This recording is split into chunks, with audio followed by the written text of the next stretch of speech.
We're here today to meet Doriel Watson, a lady who provides a much-needed service for local animals. She's an ex-field officer for the Collie Rescue, a member of the World Horse Welfare, and also an ex-Crufts winner. Let's go and find her.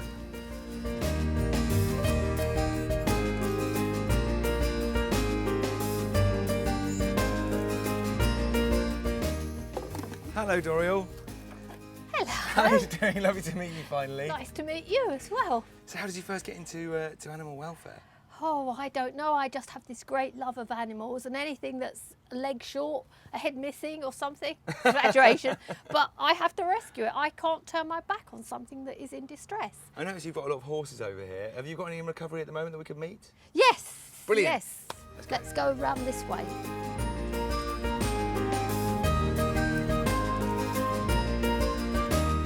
So who's this, Doriel? This is Bonnie. It was her birthday last week, and she was Happy birthday, Bonnie. 24 years old. Oh wow, So congratulations. yes, so we're very proud of Bonnie. Is it all right to give her a stroke? Is Yes, that okay? yes, she's fine. And how did Yes. you come across Bonnie then? Well, it was rather sad. She was actually bought from Southall Market by somebody else who was doing the same sort of thing and is a great friend of mine. And she's a New Forest pony because she's got the markings for it. There was rumours years ago that they were rounding these ponies up, and because they couldn't do anything with them, they were feeding them to the lions. Now that is only gossip and rumour, but I am suspicious about it because these are wild when they come in off the New Right. Forest. So what attracts you to working with horses? I just grew up with horses in a village not far from here. My best friend's father was a butcher. He loved horses. Not to eat, I might add. He loved horses, and I grew up in that environment. And actually, one of my first experiences on horses when I was a little girl was I was put on the back of the horse, which was in one of the original Black Beauty series. No way. There aren't many accolades higher than that for a 10-year-old girl, are there? I imagine No. that was a real thrill. Took my mother years to recover after she saw her beloved only child going off down the road at speed, but it obviously didn't frighten me. So do you work with any animal charities? I have done quite a lot over the course of time, and you get a bit of a reputation locally. So at the moment, my main charity that I'm doing now is South Harts Pony Club, not animals, but children and animals, because if you educate the children, then that bodes well for the animals in the future. So you obviously have your hands full with horses. Do you look after any other animals? Yes, I've got chickens, and in fact at the moment I've got 2 chickens that I've had to take on, were given to me. Sadly, their owners lost their jobs, both of them, one after the other. They had to move from their house to a flat and they couldn't take the chickens with them. I've got those, and I've also got baby pigeon, which I'm hand rearing. And can we go and meet them? Yes, come on, let's go.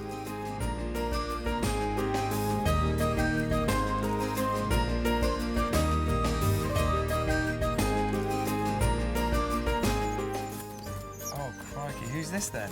This is my latest addition. Hello. I haven't actually given him a name yet. Can he fly? Not quite, but hopefully very soon. So what's his story? Well, I got a phone call about 10 days ago from somebody that I know very well. She works in a stable yard as well, and they have a very sort of ornate archway leading into the stable block. He was under the archway, and there were magpies hovering around, and they were convinced that the magpies would attack. So they moved him and put him in an empty stable, and then of course there is no way his parents could have done anything.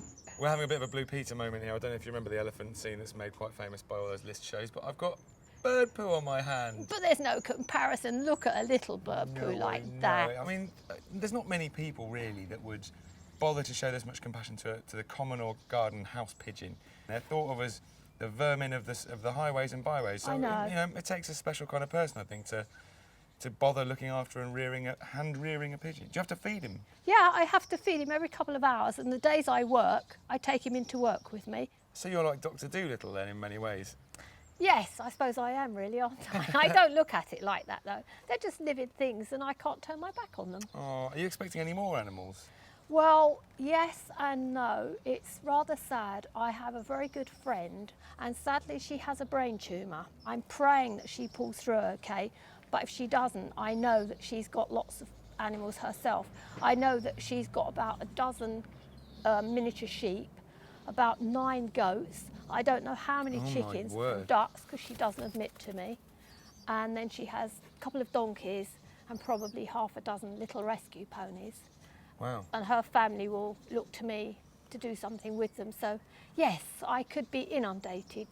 Thank you so much for chatting to me. Can you help me remove, Yeah, de-pigeon myself? Yes, let me. Oh, It's a take it pleasure to back. meet you, and good luck with the chickens and Thank all you. the other animals. Thank you. Take All care. right, bye. Bye. Bye. You know, I feel really lucky to have met Doriel. It's not very often that you meet someone for whom animal welfare means quite so much, and to elicit such an impassioned response, I think is just testament to how much of an empathic person she really is. Clearly for her, animal welfare isn't just a hobby, it's a way of life.